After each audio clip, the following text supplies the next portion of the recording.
বেসরকারি television channel NTV, দৈনিক যুগান্তর পত্রিকার ব্রাহ্মণবাড়িয়ার আশুগঞ্জ উপজেলা প্রতিনিধি ও আশুগঞ্জ প্রেস ক্লাবের সাবেক সভাপতি সাংবাদিক মোহাম্মদ আখতারুজ্জামান রঞ্জন আর নেই। ইন্না লিল্লাহি ওয়া ইন্না ইলাইহি রাজিউন। এহসানুল হক রিপন। মৃত্যুকালে তার বয়স হয়েছিল 53 বছর। শুক্রবার রাতে ঢাকার একটি বেসরকারি হাসপাতালে চিকিৎসাধীন অবস্থায় তিনি মৃত্যুবরণ করেন। তিনি তার স্ত্রী, 2 ছেলে, 1 মেয়ে সহ অসংখ্য গুণগ্রাহী রেখে গেছেন। তার মৃত্যুতে এলাকায় Ashuganj press club, Brahmanbaria press club, Brahmanbaria television journalist association, Brahmanbaria সাংবাদিক ইউনিয়ন শোক জানিয়েছেন। পাশাপাশি তার শোক সন্তপ্ত পরিবারের প্রতি গভীর সমবেদনা জানিয়েছেন। মরহুমের ছোট ভাই মোহাম্মদ মাসুম মৃত্যুর বিষয়টি নিশ্চিত করেছেন। তিনি জানান, 6 এপ্রিল সন্ধ্যায় স্ট্রোক করেন। এরপর আশুগঞ্জের একটি হাসপাতালে তাকে প্রাথমিক চিকিৎসা দিয়ে উন্নত চিকিৎসার জন্য ঢাকার একটি হাসপাতালে ভর্তি করা হয়। শুক্রবার রাতে তার অবস্থার অবনতি হলে লাইফ সাপোর্টে নেওয়া হয়।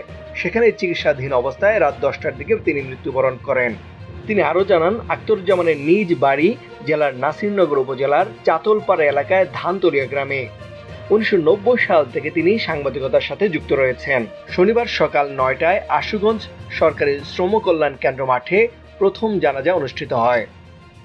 এরপর তার মরদেহ নাসিরনগরের চাতলপাড় এলাকায় ধানতলিয়া গ্রামে দ্বিতীয় জানাজা শেষে পারিবারিক কবরস্থানে দাফন করা হয়। আমি এতটুকু বলতে চাই, ওনার লগে আমার চলাফেরা প্রায় 30 বছর যাবত। ওনার ব্যক্তিগত, ওনার পারিবারিক, ওনার ছেলে মেয়ে নিয়ে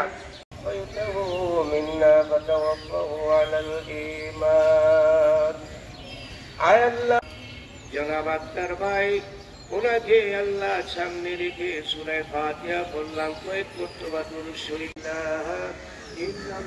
মুহাম্মাদুর রাসূলুল্লাহ সাল্লাল্লাহু আলাইহি ওয়াসাল্লাম। সাইড তাকবীরে জানান।